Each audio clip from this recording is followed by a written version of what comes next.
You are not welcome here. Everyone in the city knew the Whitmore family. They owned luxury hotels, shopping centers, and some of the most expensive properties in the state. Their mansion sat on a hill overlooking the city, and their name carried enough power to open almost any door. Their daughter, Sophia Whitmore, was expected to marry someone just as wealthy. A CEO. A politician's son. A billionaire. Anyone except Daniel Brooks. Daniel worked as a driver. Every morning, he drove an old sky-blue taxi through the city streets. His clothes were simple. His apartment was small. Most people barely noticed him. But Sophia did. She first met him during a rainy afternoon when her luxury car broke down on the side of the road. While dozens of expensive cars drove past without stopping, Daniel pulled over. He spent nearly an hour helping her. When he finished, Sophia offered him money. Daniel smiled. "I didn't help you for money." That answer stayed with her. Over the following months, they kept running into each other. They talked. They laughed. They became friends. And eventually, they fell in love. The moment Sophia introduced Daniel to her family, everything changed. Her father looked Daniel up and down before asking a single question. "What exactly do you do for a living?" "I'm a driver, sir." The room went silent. Sophia's mother nearly dropped her glass. Her brother burst out laughing. "A driver," he said. "You mean a taxi driver?" Daniel nodded calmly. The family exchanged embarrassed looks. That night, they made their opinions clear. "He isn't good enough for you. He has nothing. People will laugh at us. You deserve better." But Sophia refused to leave him. Weeks later, her father hosted a massive family gathering at the mansion. Business partners, relatives, and wealthy friends filled the estate. Sophia arrived holding Daniel's hand. The moment they stepped out of his old taxi, the whispers began. People stared. Some laughed. Others shook their heads. One woman covered her mouth and whispered, "That's the man she chose." A wealthy cousin pointed directly at Daniel. "Look at his clothes." Another guest laughed. "He probably can't even afford dinner here." The humiliation continued all evening. Sophia could see the pain in Daniel's eyes. But he never reacted. He simply stood beside her. Calm. Silent.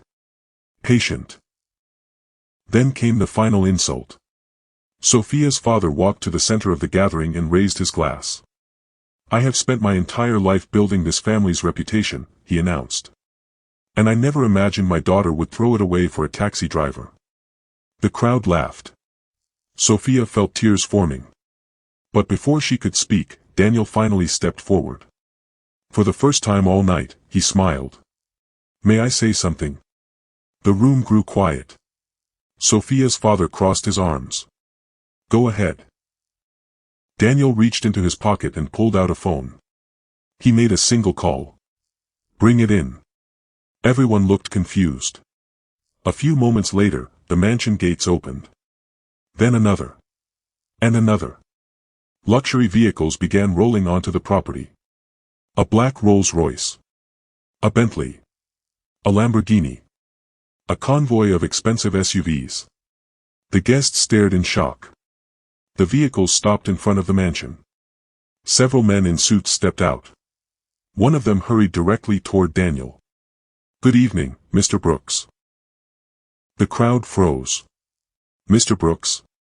The man handed Daniel a folder. Daniel opened it and looked at Sophia. Then he turned toward her family. "I suppose it's time I told the truth." Nobody said a word. Daniel took a deep breath. 5 years ago, I inherited Brooks Global Holdings." Several guests gasped. The company was worth billions. It owned technology firms, shipping companies, and real estate developments across multiple countries. Sophia's father stared in disbelief. "That's impossible." Daniel calmly handed him the documents. The older man's hands trembled as he read. Everything was real. Every signature. Every ownership record. Every financial statement. Daniel was not poor. He was one of the wealthiest men in the country. The crowd stood speechless. But why? Someone asked. Daniel smiled. Because I wanted to know how people treated others when money wasn't involved. The silence became painful. He looked directly at Sophia's family. You judged me before you knew me. Nobody could meet his eyes. You laughed at me. More silence. You called me worthless. Sophia's father lowered his head. Then Daniel turned toward Sophia. His expression softened. But she never did. Tears filled Sophia's eyes. She stood beside me when she believed I had nothing. The guests watched quietly. Daniel reached for her hand. She loved me before she knew any of this. For the first time all evening, nobody had anything to say. The wealthy relatives who had mocked him looked embarrassed.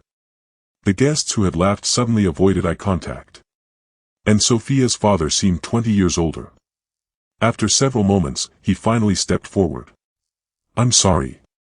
Daniel looked at him. The older man swallowed hard.